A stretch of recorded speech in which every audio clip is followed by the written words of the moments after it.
पत्नी माहेरी गेल्याच्या वियोगानं खचलेल्या जन्मदात्या पित्याने 3 मुलींना विष पाजून स्वतःही आयुष्य संपवल्याची हृदय पिळवटून टाकणारी घटना दक्षिण सोलापूर तालुक्यात घडली आहे.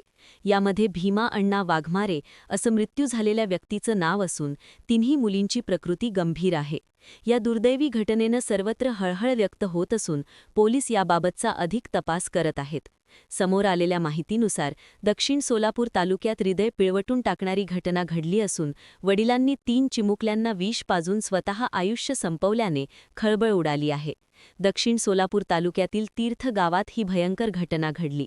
भीमा अण्णा वाघमारे असं आत्महत्या केलेल्या व्यक्तीचं नाव असून प्रगती, प्रतीक आणि प्रतीक्षा अशी उपचार सुरू असलेल्या मुलींची नावे आहेत. घरगुती वादातून हा प्रकार घडल्याचं सांगण्यात येत आहे. भीमा वाघमारे हे एका खासगी कंपनीत सिक्युरिटी गार्ड म्हणून काम करत होते. भीमा वाघमारे आणि त्यांच्या पत्नीत गेल्या अनेक दिवसापासून घरगुती कारणावरून वाद सुरू होते. याच वादातून पत्नीनं माहेरी निघून गेली होती.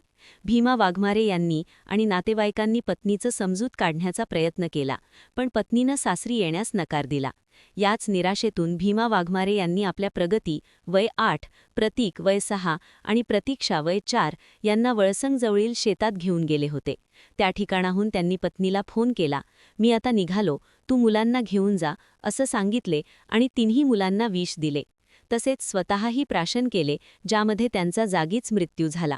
दुसरीकडे घटना पाहताच शेजारी शिवराज कुंभारी यांनी तातडीनं तिन्ही मुलांना सोलापूर शासकीय रुग्णालयात दाखल केले. सध्या त्यांची प्रकृती चिंताजनक आहे. माहिती मिळताच घटनास्थळी पोलीस दाखल. पोलीस पुढील तपास करत आहेत.